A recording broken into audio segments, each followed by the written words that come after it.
Hey, good morning, you guys. Thank you for joining me here with the Pink Journal. Now, this is an unscheduled podcast. I'm doing a little bit of a impromptu, so we're gonna just kind of be doing a little bit of a this and that. Um, I have kind of been off for the last couple of shows, and I hadn't really done them, and I felt like not necessarily that an explanation was owed, but kind of so. Um, I never want to apologize about who I am and the things I go through and the things I feel. But I also am not a big fan of hiding those things and keeping those things from people because people may also be going through some of those same things. And we've been conditioned so much in our society to kind of keep things quiet, not really talk about things. So a lot of stuff kind of gets bottled in. So I was just thinking this morning, and so that's I'm not dressed. I didn't do my hair. I'm not, I'm not trying to be cute. This is not one of those kind of shows. This is just more of a let's talk and let's be honest with our talks kind of thing. So I'm not, you know, this is what you see is what you get. The best I can offer you is I brushed my teeth and I washed my face this morning because I had to take my son to school. But this definitely was not a show with a vibe of trying to be cute or trying to impress or anything like that. Because usually your appearance is important. It is when you look good, you feel good. But this is beyond that. I wanted to talk about a couple of things, and so I don't have any specific flow. I didn't like lay out my outline, like the night before, like when I typically do shows. I just felt like I needed to talk from the heart, and then maybe you guys will listen from it. Maybe I'll say something that means something or resonates, or at the very least makes you maybe feel a little less bad about maybe something that you're going through, because I guarantee you're probably not the only one. So, excuse me. It's not COVID. Okay, it's the weather changes. But I wanted to talk about depression. And not from a professional standpoint or anything like that. I don't have any like links for anxiety medicines or for recommended therapists or anything like that. What I do have for you is personal experience, at least this morning. And so depression is definitely something that I've been dealing with the last maybe 2 weeks. To be honest with you, maybe kind of off and on. It just seems like it's just been a lot of stuff happening in the last 2 weeks, kind of one thing after another, and I've just been like really overwhelmed, and so I just kind of had to take a step back and be like, no, I'm not dealing with this right now. And I feel like the way I've been going about it is okay because I haven't hurt anybody, I haven't done anything to hurt myself. I haven't neglected my duties as a parent, or I haven't neglected my job. I've been attentive to my family and things like that, but I've also just kind of taken the time out for the things that I need to deal with, or for me trying to figure out how to deal with those things. And so one of the things that's been kind of triggering the depression, what I've noticed is boundaries. I know what boundaries are. I know how important they are to have. I understand their significance, but it seems like a lot of people also know what they are, understand their significance, and choose to ignore them. And it's regardless of what side of the fence you're on, whether you're the person with the boundaries in place or whether you're the person trying to overstep their boundaries. So you guys know with me, I don't really hold anything back. I don't have any reason to lie about things. I'm an extremely honest person. Some people would even say that I'm brutally honest.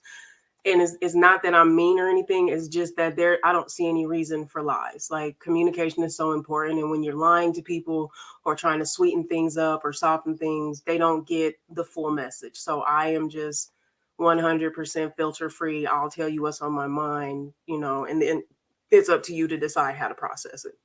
So with that being said, so I've got a little bit of a story time. And as always, I will definitely omit the names and stuff, but this was one of the things that had me very bothered and that has just been kind of sitting on my mind. And I just wanted to share it with you in case there's anybody who may happen to be going through some of the same thing. So I have an ex, and We were together for quite a while, like off and on for a good chunk of my 20s. I went through a lot of stuff with him. I learned a lot of things. A lot of my experiences came from him, good things and bad things. And I'm definitely not here to bash him or anything because our relationship, it was not absolutely horrible. It's just that in the end, I started seeing some things for what they were and grew up and just realized that, that was not the type of situation that I wanted to continue to be in. Now, I made the mistake of once the relationship ended, thinking that I could maintain a friendship. Um, I'm kind of on the fence about that because there are some situations where exes can be friends after the fact. Everybody doesn't click. Sometimes people are better with each other in one situation versus another. So I know that it happens. I know that it's real, but in my case, that was not the situation. So like I said, I made the mistake of trying to be a friend when what I should have did was just kept those boundaries in place and just kept it pushing. And so throughout the years trying to maintain this friendship it became more stressful than the relationship was. And so when I finally got to a point where I was like, okay, I just don't want to deal with any of this, I tried to remove myself from that situation, and that particular ex was not having it. He was a joke to him or whatever. He never really took me seriously. And so especially with everything coming to an end, I just realized that him and his feelings, at least to him, were more important than me and mine. Despite the fact of trying to be nice about it, trying to explain things to him. I mean, we had numerous conversations about why I didn't want to be his friend and this and that. And then I finally got to a point where I realized, why am I explaining myself? Why am I trying to bargain with you to get out of this relationship? Like this is not a nuclear missile launch. It does not take two people to turn their keys. Like I said, I'm done. I'm done. I don't want to deal with this. Well, with all that being said, this motherfucker decided to show up at my house on Mother's Day of all days. Like that's my day. I'm a mom, okay? And good morning, Retta. I'm a mom, okay? So Mother's Day is for me. You get Father's Day, you get your birthday, you get Veterans Day, you get all those days and holidays. This is my day. But he decides to show up at my house in the wee hours of the morning because he wants to talk. Like, how dare you? Like, first of all, these are sleeping hours. People are asleep. Now, mind you, yeah, I was up because I was working, but that's besides the point. It's either however you look at the time, okay, it's either super fucking late at night or early in the morning. But that's where I was. That is where he was when calling me. And he calls me and he just says, open the door. Like, who the fuck are you talking to? Open the door. Like, you don't know if I got a nigga over here. You don't know if I'm here. You don't know what I'm doing. You don't know if I'm asleep, if I'm sick. Maybe I have my son in the bed with me. London likes to wake up in the middle of the night and he's been having some bad dreams. And so he comes and crawls in the bed with me or whatever. And my son has never seen me with any other men other than his dad. So many what ifs, so many possibilities.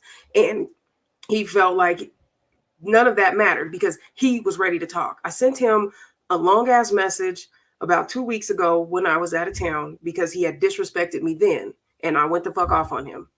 And I knew he didn't read the whole message. To be honest with you, I mean, we know, right? When we send those long ass messages, chances are the whole thing's not getting read. But I made sure I put my point right at the beginning in that first sentence, which was leave me the fuck alone. The rest of the message was basically, and this is why. And so I knew there was a chance that he may or may not read it. And he kind of confirmed that when he called me. He called from a number that I didn't recognize, of course. So I answered it because, like I said, I was working. For all I know, it was one of my shift mates or one of the project people that I work with on some of the software programs that I run. So I have to answer my phone just in case it's a business call. And of course it wasn't. It was him or whatever. And he says, "Yeah, I want to talk to you about this message that you sent me." And I'm like, "Are you fucking serious? No, the fuck you don't want to talk to me about that message because if you wanted to talk to me about that message, you would have called me 2 weeks ago. You just decide at 5 something in the morning that you're going to just come to my house and you want to talk and I'm supposed to just let you in." So long story short, I did not let him in. I winded up starting to go off on him and then realizing how agitated my spirit and my energy felt. Like I just didn't feel good about it. Like, why am I sitting on this phone arguing with you in at all in any first place. Like, I don't owe you anything. We don't have any kids together. We don't own any property together. We were never married. So there's nothing that needs to be dissolved or anything. Like, this is a clean break. Like, I need you to just keep it fucking pushing. So I ended up hanging up on him. He sent me several messages because he's not used to that. One of the messages was, "Did you just hang up on me?" Yes, I did. To protect my peace, I hung up on you. And that is super important. So let me just pause right there. You have to protect your peace, because if you don't, nobody else is going to. People are going to do as much to you as you allow them to do. Nobody who's doing something bad to you ever stops and takes a pause and says, "You know what? Maybe this isn't in her best interest and I should stop so that she can feel good." That almost never happens. And that's why it's your job to protect your own peace and to make sure that you put the pause or you put the brakes, because nobody else is going to. So I went ahead and I paused that. I protected my peace by exiting myself from that situation, or so I thought. Okay, so the rest of the night went on. Like I said, he had sent me a couple more messages after that, which I did not respond to any of them. And then he did this thing that narcissists do where it has to make sense to them. Even if it makes sense to you and I as regular people, but a narcissist's mind is processing completely different. So the only way that this can make sense to him is for him to put himself in the victim shoes and make me be the aggressor, the abuser, and let him be the victim, which is stupid. So the last message that he sent me was like, "Well, damn, I didn't know you hated me. I'll go ahead and leave you alone." I don't hate you, sir. I never said that I did. I said, "Leave me the fuck alone." And I don't understand why people feel like just because somebody doesn't want you around them does not mean that they hate you. It means that they don't want you around them. Okay. I can love you from a distance. I can still have fond memories of you. And, you can still cross my mind here and there, but it doesn't mean that I want you in my life. It doesn't mean that I owe you my loyalty. It doesn't mean that I owe you my space, an explanation, or anything. My life is for me to do with what I see fit, not with what you see fit. So we're not going to argue about what you think that I should be doing or how you think that I should be addressing a situation or any of that. We're not doing any of that. So after that little fiasco, I was very upset. I made it through the rest of my shift, and then I should have been asleep after that. I get off at 8 o'clock in the morning, and I was so upset I could not sleep. I got up, I got my son ready, I got him to school, did our little whole morning routine. I had some breakfast, I had some coffee, thinking that that would kind of help make me a little sleepy. It did not. I was extremely upset. And what I realized though was I was already upset before that happened. That just made it worse. Um, One thing that I've learned about myself in this last week is that I definitely need to reevaluate some of my boundaries, and I need to push them a little bit harder, because I attract broken people. I attract people who have less than good energy. And so they want to siphon off my energy. What happens is, and especially like with this situation that I just went through, a person will drop off their bad energy and walk right out with your good energy if you don't catch it and if you don't stop them. And that's literally what has been happening the last 2 weeks. Like, all of my good energy, because I'm normally a happy person, I'm normally very bubbly, very positive, I always see the glass half full. That was not the case this time. Like, there was just too much stuff going on, and I realized that a lot of the negativity that I was feeling wasn't even mine. It was from these people that I've been having to deal with. And so, like I said, I had to kind of take a step back from that. And then just, other than personal relationships and stuff, there's a lot of crazy stuff going on in the world right now. And it's just it's a lot. Like, it's overwhelming. Even if you're not directly involved in it or directly impacted by it, you're still being witness to it. You, me, us, all of us are literally living through all of these historic events back to back to back. Like, the newest thing now is motherfuckers are hoarding gas, and I'm just like, why? Like, have you guys seen this? Like, people are putting it in just basic ass plastic bags in their trunk. People are filling up like big ass gas drums. And I saw like a plant filter that was like repurposed and like flipped upside down so you could, fill it up with the gas and all this stuff. And I'm like, where the fuck are you going with all this gas? Like, what are you, first of all, gas evaporates, gas expires, and gas explodes. So like, what do you think you're finna do with more gas than what your car holds.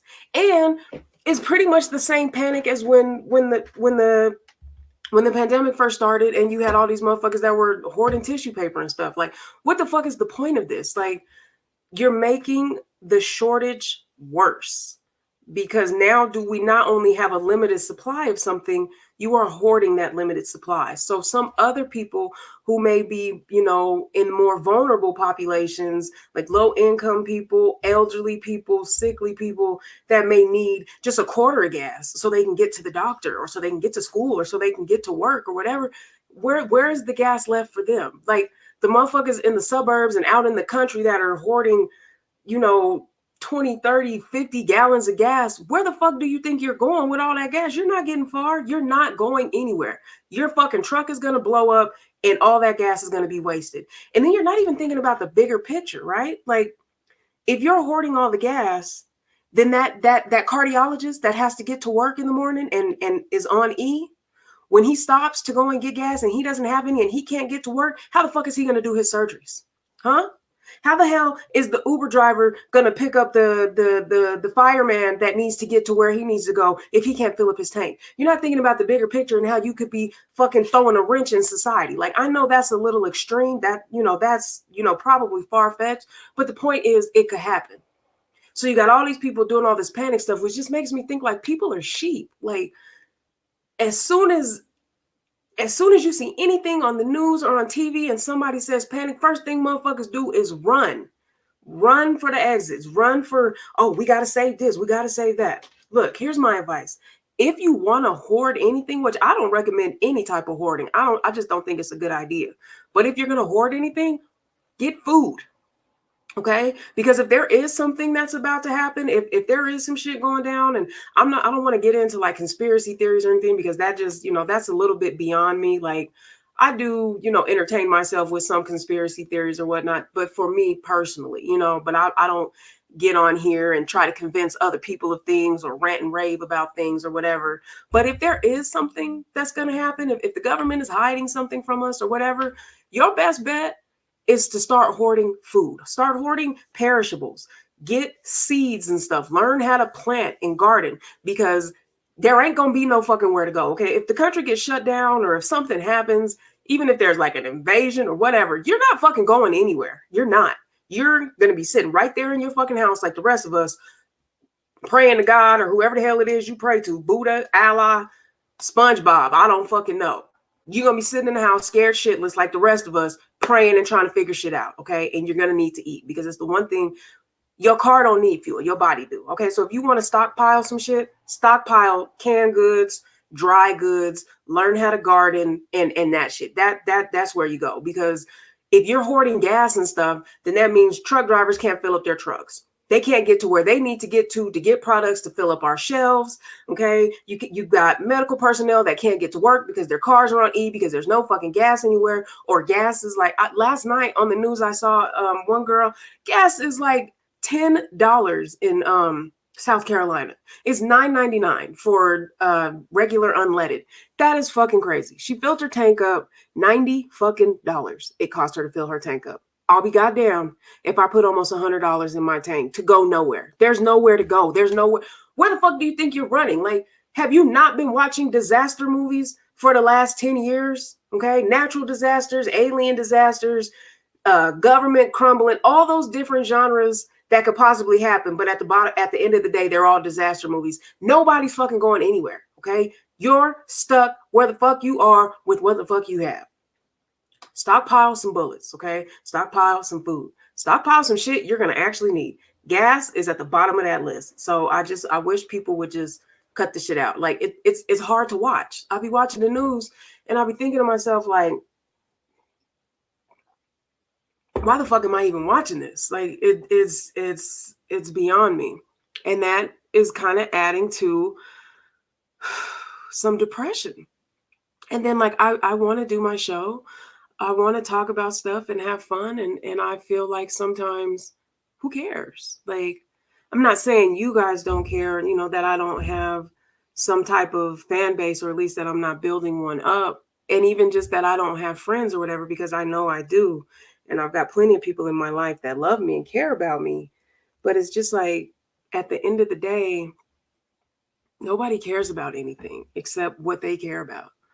Another thing that has been really depressing and really hard for me to deal with is this whole dating thing. Like, I've had to stop and ask myself, am I dating because I want to be dating, because I want to be with someone, or am I dating because society is telling me that that's what I should be doing for my age group and for what's going on, in the world right now. Like, everybody's pairing up. Every time you can't watch TV, you can't go 30 minutes without there being some type of commercial for fucking Match or eHarmony, or even I saw one for Bumble. Like, what the fuck? I was like, what the fuck is that? So, it's all this emphasis on pairing up and matching up, but nobody's matching with the right people. And it's stupid to me. And I really am okay with like being single right now. And that doesn't mean that like I've given up on love or dating or anything like that, but I'm unbothered right now. Like, people have so many issues and so much bullshit because nobody's being honest with each other. I'm like, why would I willingly take on the stress of being with somebody when I'm okay, when I'm at peace where I'm at? You've got people lie about their relationship statuses, people lie about their intentions for relationships and what they want. People are not communicating with each other about, their do's and don'ts, and it's just like, why deal with all that? Because like, I know when I meet someone, when I'm dating, I lay everything out. I tell you the most important stuff right away, the shit you need to know. And then I give you what it is you need to know on a regular basis. Like, I'm not hiding anything from anybody. But it seems like with this generation that's just the norm. Like, you're weird if you're open and honest. Like, I talked to a guy and I don't remember specifically what I told him, but he was like, "Oh wow." He was like, "So you're just honest about that, huh?" And I was like, yeah, why not? Because I'm not in the business of making decisions for people. Okay. If I tell you everything about me, good, bad, ugly, then you need to decide if that's something that's okay or not and that you want to proceed with. Just like I would want to know the same thing. Like, I want to know if you got 10 baby mamas and 20 kids, or, if you just got out of prison and you're trying to get back on your feet, or if you live with your auntie and your grandma and you don't have your own house yet, or you don't have like, those are things I need to know. I want to know those things because I need to have the option of deciding, is this something that I want to deal with? Now, those circumstances don't necessarily make you a bad person. They don't. I'm not judging you off of those things, but those circumstances come with a lot of baggage. Is that baggage that I want to carry? Maybe I do, maybe I don't. And I feel like I have the right to make that decision, but it's people out here taking that right from you and not having the courtesy to tell you what the ins and outs of things are. Like, the one thing that drives me the craziest is ghosting. Like, that shit is so immature. If there's a problem, if the conversation starts slowing down, okay, how hard is it? Because I do it all the time. I don't ghost people. I will let you know why I have made the choice to not talk to you anymore. Something you did, something you said that I found less than savory, and I'm not going to deal with it. And I will tell you that. And the reason that I do that is because maybe it's something that needs to be brought to your attention. Maybe it's something that you need to work on so that you don't do it with the next person. Okay? So it's not something that's going to be corrected in time for us to continue, but maybe you can correct it so you can have better luck next time with the next person. Like, I would want that same courtesy. If there was something that I was doing that was less than savory, I would like to know. Maybe it's something that I want to fix, that I'm willing to fix. Or maybe it's something where I'm like, well, fuck you. I like this part of me. And if you don't like it, that's okay. Keep it moving. But I tell you so that you fucking know. But people that talk to you for weeks, make plans with you, you start kind of developing a bond with them, you start liking them, and then that's just it. At one of the most childish things that just fucking drives me absolutely crazy.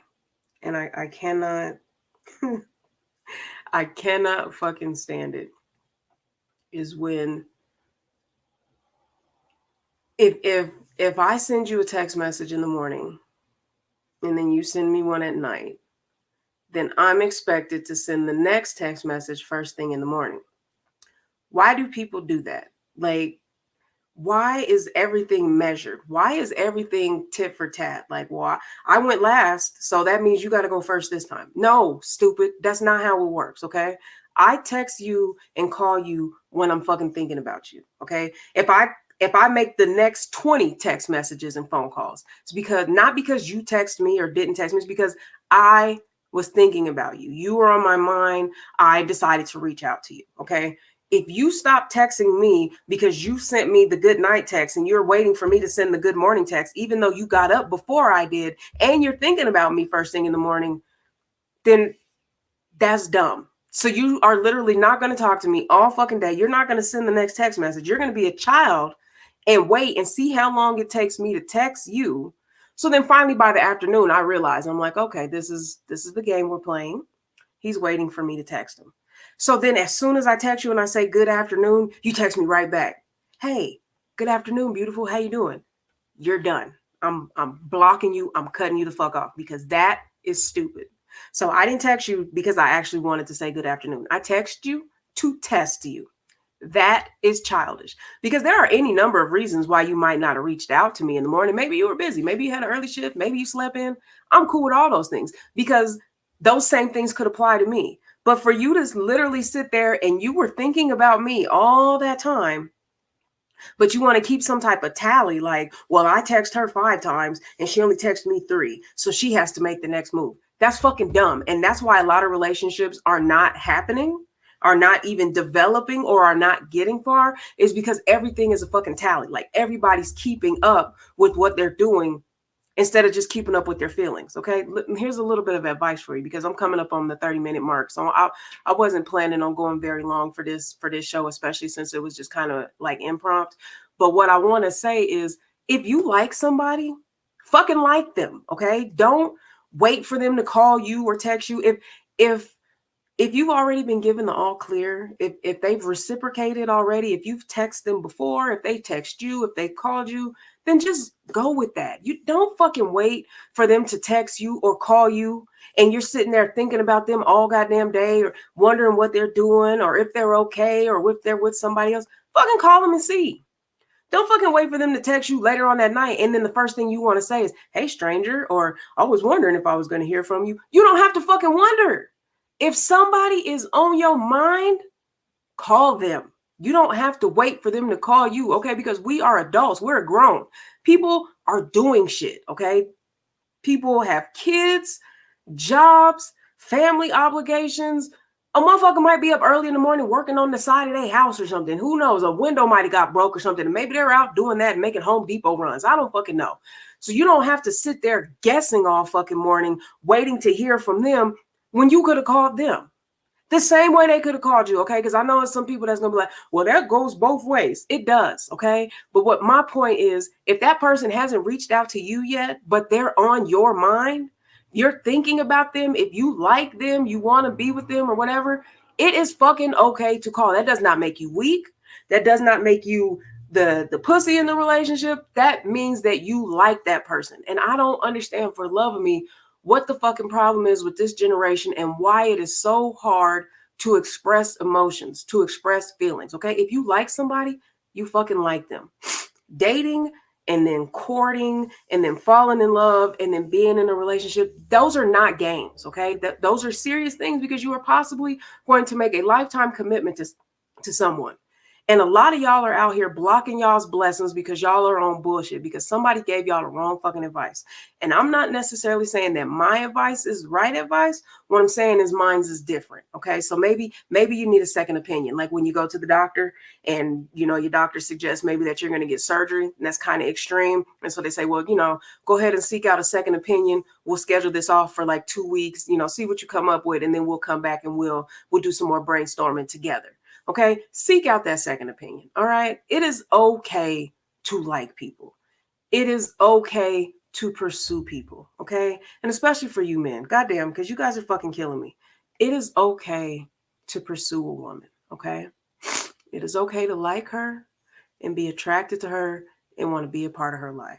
What's not okay is to pretend like you don't have those feelings because you didn't let society condition you so much that you're trying to be macho about it and waiting for her to make a first move. Okay. Women are tired of making the first move. We are the women. Okay. You guys are supposed to go first. And I've said that before. And I don't mean any disrespect by it. I don't mean any bigotism or any of that. The point is, you guys are supposed to go first. You guys are supposed to set the tone. How is that woman supposed to know that you like her or care about her or want to be with her if you don't fucking pursue her and if you make her do all the work?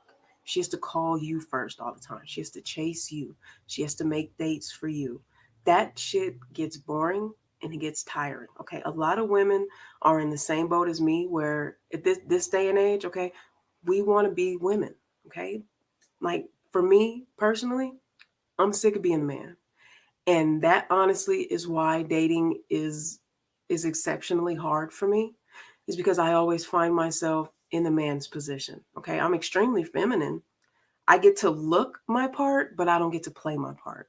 And men complain about that shit too. They're like, one of the things that men love to say these days is that women are very masculine. Women are out of their place. Women don't want to follow, a man's lead. They don't want to do this. They don't want to do that. How can I? How can I give you feminine energy when you're giving me feminine energy? Because basically you want me to do all the things to you that you're supposed to be doing with me. Make that make sense is all I'm saying. Because it doesn't make any sense. And like I said, a lot of women are tired of being the man. Okay. We want to be pursued. We want to feel safe. A lot of alpha females like me have no problem submitting if I have something to submit to. I don't have any problem following the lead of a man, but you got to be leading us somewhere. Like, nigga, where the fuck are we going? And you don't have a plan, then that means I got to have one. Because at the end of the day, the woman has to be the fallback anyway. So if you don't have the plan A, I got to resort to my plan B. And that means I got to give you masculine energy. That means I got to talk back. That means I got to do all these things that you guys find, undesirable, that you don't want women doing. But it's like, what the fuck am I supposed to do? Because two weak people ain't going to get nowhere. Okay. Two strong people are going to butt heads, but they may make some progress.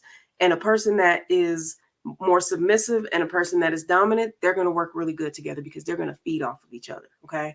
But when you have two submissive people or you have two weak people, but one of those weak people wants to be treated like they're strong, that's not going to fucking work. That doesn't work anywhere. I've never seen it work. When I do see situations in relationships like that, it's usually a lot of frustration on one person's end, and then the other person that's causing the frustration is just like, well, what's the problem? The problem is you're not playing your part. You're not playing your role. Okay. So for as far as we've advanced and as many things that we have that are equal as far as male and female, that's one thing. We're not supposed to be equal in that aspect. Okay. You guys are supposed to be the dominant species in the relationship. We are supposed to feel comfortable with submitting to you and following your lead. And we should be able to be allowed to have our feminine energy, to be womanly, to be comfortable in the decisions that you make as a male as far as handling our relationship. But when we're not getting that, then we have to give it. It's like the relationship's not giving what it's supposed to have gave. And that's fucking dumb. And so I'm gonna leave you guys with that. I hope you guys have a good day. I'm going to make the most of my day and have a good day. I'm gonna wash up. I'm gonna do my hair. I'm gonna get dressed. I've got some things to do, some errands to run. I'm gonna try to get back into my energy. I love doing this. I love talking with you guys, and I hope to have a show ready for you guys tomorrow evening. So have a good day. Thank you for your time. Bye.